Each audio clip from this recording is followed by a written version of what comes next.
What happens when a beloved soul singer's patience finally snaps on live television? When years of being typecast and misunderstood hit a boiling point that no amount of media training can contain. Tonight, we're unpacking the most explosive celebrity interview meltdown of the year when Teddy Swims went from charming guest to walking controversy in a matter of minutes.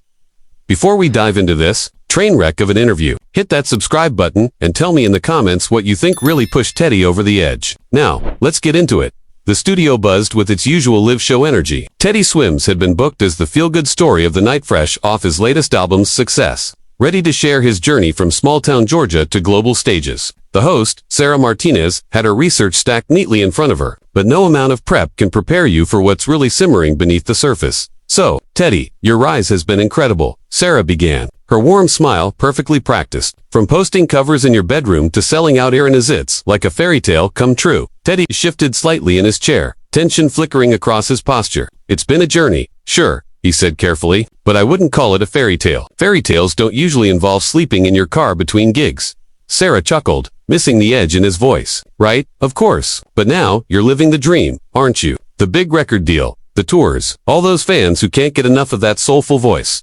The fans are incredible, Teddy replied, his tone measured but tight. What's interesting though, is how people seem to have this very specific idea of who I am and what my music should be. Sarah leaned forward, smelling content, gold. What do you mean? Are you saying people don't really understand the real Teddy Swims? I'm saying, Teddy paused, choosing each word like it might explode, that sometimes I feel like I'm expected to fit into this neat little box. The big guy with the soul voice. The guy who used to be heavy, the guy who struggled, and now he's just so grateful to be here. And yeah, I am grateful, but it's not that simple. Of course, everyone's complex. Sarah agreed smoothly, but her next line would ignite the fuse. But let's be honest, your story is pretty inspirational. The weight loss alone, going from nearly 400 pounds to where you are now, that's incredible. The studio air froze. Teddy's jaw tightened. Viewers at home could feel the drop in temperature through their screens. Nearly 400 pounds. He repeated slowly, voice low and sharp. Is that really where we're going with this? Sarah, oblivious or stubborn, pressed on. I mean, it's public knowledge. Your transformation has inspired so many people struggling with weight. It's part of what makes you relatable.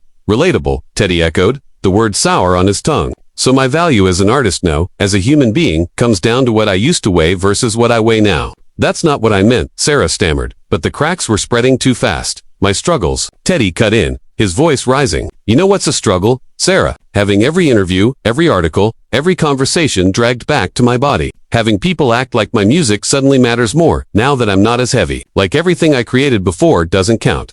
The other hosts exchanged uneasy glances. The live audience held its breath, realizing they were witnessing something raw and unscripted. Teddy, I think you're misunderstanding, Sarah said, her media polish slipping into defensive autopilot. We're celebrating your success, your talent, are you? Teddy's eyes locked on hers, and the cameras instinctively zoomed in. Because it seems like every question, every headline, every angle, comes back to the same thing. The weight, the before and after photos, the so-called transformation, as if the music I made when I was heavier somehow wasn't real. That's not true, Sarah protested weakly. Isn't it? Teddy leaned forward, his presence swallowing the frame. When's the last time someone asked me about my songwriting process? About the musicians I work with? About the stories behind the songs that have nothing to do with my body? Sarah fumbled her notes, desperate for something to prove him wrong, but nothing came. The silence stretched, heavy and unrelenting.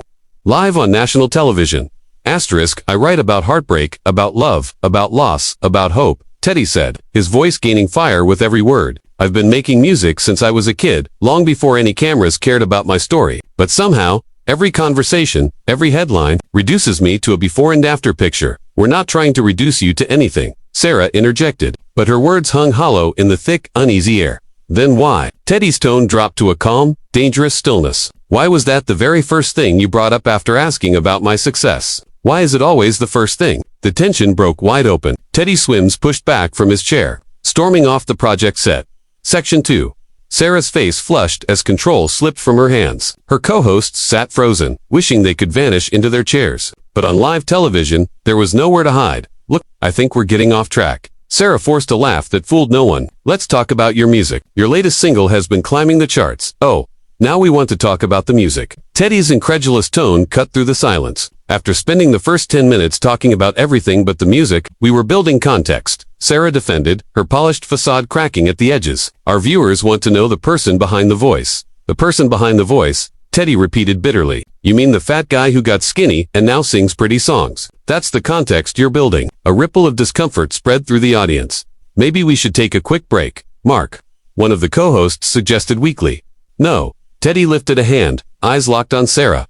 No breaks. Let's build some real context. He leaned forward, intensity flooding the screen. Do you know what song I'm most proud of writing? Sarah's eyes darted to her notes. Well, your hit single Lose Control. That's not what I asked. Teddy cut in, his voice sharp. I asked what song I'm most proud of. You did your research, right? You know my catalog? The silence was brutal. Sarah's pause said everything. I'm proud of a song called Heavy Heart. Teddy continued, no longer waiting. I wrote it about my grandfather, the man who raised me after my parents split. He died when I was 17. Never saw any of this success. That song has nothing to do with weight loss or transformation or whatever obsession you all have with my body. It's about love. It's about loss. It's about a kid trying to make sense of losing the most important person in his life. Sarah nodded quickly, clinging to the lifeline. That sounds beautiful. Tell us more about that song. Here's the thing, Sarah. Teddy's voice grew stronger, conviction carrying it. I've done 50 interviews in the past 6 months. Do you know how many times someone asked me about Heavy Heart? 0. Not once. But every single person asks me about my diet, my workouts, my so-called transformation. Well, people are inspired by transformation stories, Sarah offered, digging herself deeper. Inspired by what, exactly? Teddy leaned back, his stare sharp enough to cut. Inspired by the idea that I'm better now, more worthy of attention, more deserving of success because I lost weight. That's not what I'm saying, Sarah protested, her voice faltering. Then what are you saying? Teddy pressed, his voice booming now. Because from where I'm sitting, it seems pretty clear. When I was heavier, I was posting the same covers, singing the same way, pouring my heart into the same songs. But nobody cared then. The difference isn't my voice, Sarah. The difference isn't my talent. The difference is how I look. The studio was silent. Even the camera crew seemed frozen, caught between duty and disbelief as the moment unfolded live before the world. Your talent has always been there, Sarah said carefully, each word chosen like she was tiptoeing through a minefield. But sometimes it just takes people time to discover artists. Discover artists. Teddy let out a laugh, but it carried no joy, just a bitter edge. That's a neat way to spin it. Or maybe just maybe people only feel comfortable celebrating someone who fits their idea of what success is supposed to look like. Mark, the co-host, tried to intervene. Teddy, I think what Sarah's trying to say is your journey resonates with people. It shows that anyone can achieve their dreams. Anyone can achieve their dreams. As long as they lose weight first, Teddy shot back, turning his frustration onto the whole panel now. Is that the message we're sending? No, that's not, Mark stammered, visibly out of his depth. Because that's what I'm hearing, Teddy pressed, his voice growing more powerful, each word like a hammer blow. That my dreams were somehow less valid when I was heavier. That the songs I wrote, the emotions I bled into, the years of grinding, the sacrifices I made didn't count. Not until I looked the way you wanted me to look. Sarah tried again, her voice soft, almost patronizing. Teddy, I think you're being a little sensitive here. We're celebrating your success. The moment the word left her mouth, the air in the studio changed. Everyone felt Itha, the hosts, the crew, the audience. Teddy froze, his expression hardening into something unshakable. Sensitive, he repeated quietly, the single word, hanging like a blade in the silence. I just meant, Sarah began, but Teddy cut her off with a look so sharp she faltered mid-sentence. You just told a black man, who's explaining how he's constantly reduced to his body, that he's being sensitive. His voice was calm now, chillingly calm, and the cameras seemed to lean in closer on their own. Sarah's face drained of color as the weight of her words landed. That's not what I meant, she stammered. Actually, Sarah, Teddy said, pushing his chair back, rising to his feet with deliberate finality. I think that's exactly what you meant. And I think we're done here. Chaos erupted. Sarah's cheeks burned as she scrambled for control. Mark waved frantically to the producers off camera. The audience sat in stunned silence, phones discreetly lifted, recording what was fast becoming a viral implosion. Teddy, please, Sarah pleaded, her voice cracking. Sit back down, let's talk about this. Talk about what? Teddy's voice boomed across the studio, commanding every corner. About how you just dismissed my reality by calling me sensitive. About how you've spent this entire interview treating me like a novelty act instead of an artist. That's not fair, Sarah insisted, standing up now, as if her height could equalize the moment. We invited you here to celebrate your music. Did you though? Teddy's laugh was low, bitter, cutting, because the rundown I got from your producers mentioned my weight loss journey 3 times and my music once. Once, Sarah, in a music interview, Mark tried to salvage the wreckage. Teddy, man, come on, we're all friends here. Let's just reset. Friends. Teddy turned on him with a glare that could melt steel. Friends don't reduce each other to their lowest moments and call it inspiration. Friends don't turn someone's pain into content for a ratings bump. We're not using your struggles, Sarah said, but the conviction had bled out of her voice. Then what would you call this? Teddy's gestures swept the entire set, the cameras, the notes, the lights. What would you call dragging me here to talk about everything except the one thing I actually do for a living? What would you call reducing my entire career, my entire identity, to a before and after photo? The audience was silent, the air so heavy it felt suffocating. A few phones caught the moment, their little red recording lights glowing like tiny beacons of inevitability. You want to know the saddest part? Teddy's voice rang out, clear and resonant. He turned slightly, addressing the audience directly now. I came here excited to talk about my new album. I've got a song on it called More Than Skin Deep, a song that deals with exactly this kind of thing. The irony? It's almost poetic.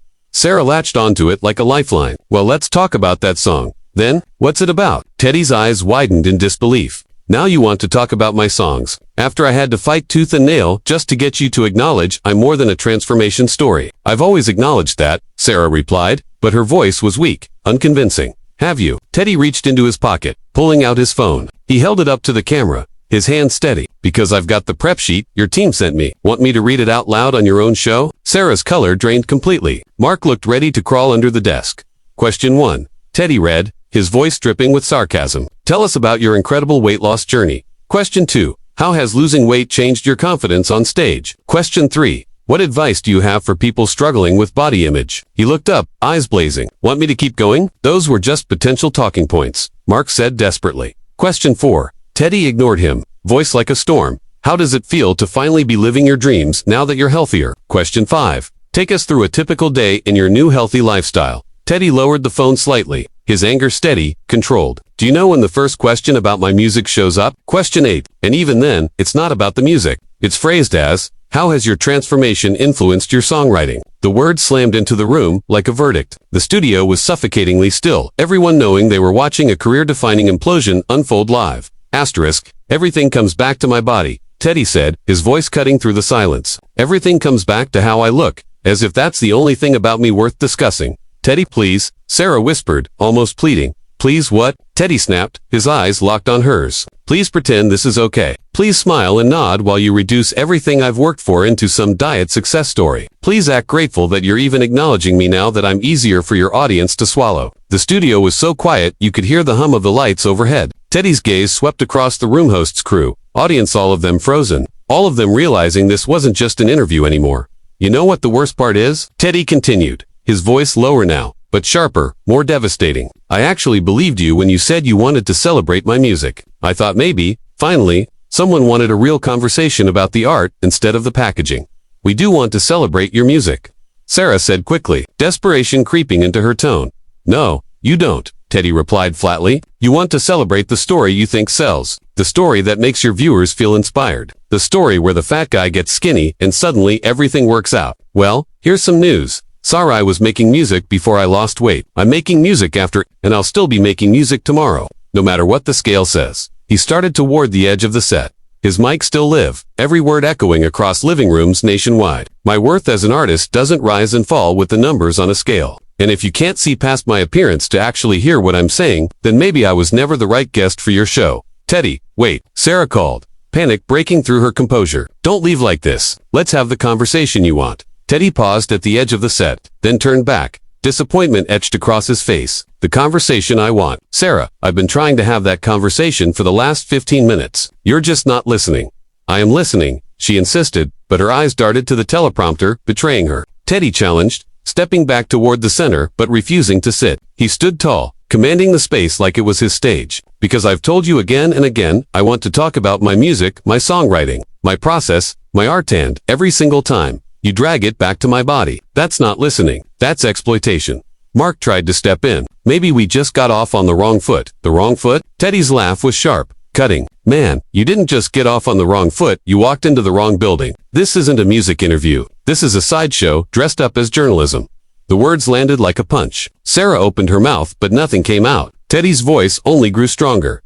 You want to know about my music? He pressed on. I wrote a song last month called Invisible. It's about feeling unseen, about people looking straight through you to focus on what doesn't matter. I wrote it about this exact moment. That sounds powerful, Sarah said faintly, clutching at anything. It is powerful, Teddy replied, and it'll never get radio play because they're too busy trying to put me in a box. Am I the soul guy, the R&B guy, the inspiration story guy? Nobody wants to just let the music speak. The audience was riveted. Phones raised, recording what was already a viral moment. But you know what really gets me? Teddy said, his voice cresting. I've got kids who listen to my music. Young people fighting their own battles with self-image and worth. And what do we tell them when we reduce artists to their looks? What do we teach them? We're telling them dreams can come true, Sarah said, but even she seemed to hear the hollowness. No. Teddy shook his head. We're telling them dreams only come true if you look a certain way. That your talent doesn't matter unless you're camera ready. That you have to reshape yourself before anyone will take you seriously. That's the poison we're feeding them. Silence hung heavy in the air. Teddy scanned the room one last time, his voice quieter now, but more piercing than ever. I know image matters in this business, but when image becomes all that matters, when it overshadows the art, we lose something sacred. We lose the point of music altogether. Teddy, Sarah's voice was barely audible. Can we please just start over? He looked at her, almost pity in his eyes, then shook his head. The problem isn't that you asked the wrong questions. The problem is why those were the only questions you thought to ask. In all your prep, you never thought to ask me about the music that keeps me awake at night, or the lyrics I bled over, or the songs that nearly broke me. Not once. He pulled out his earpiece, set it down gently on the table, and straightened. I came here to share my art. Instead, I got treated like a cautionary tale with a happy ending. That's not who I am, and I won't sit here and play along not for ratings, not for optics, not for anyone. With that, Teddy Swims walked off set. The cameras lingered on the stunned hosts. The audience frozen. The silence almost unbearable. Then the feed cut to commercial. But it was too late. The damage was done. What should have been a standard celebrity puff piece had turned into a raw, unflinching masterclass in dignity. A reminder that artists are not props, not redemption arcs, not packaging to sell a feel-good story. They are human beings and their worth lies in the truth they bring to their art.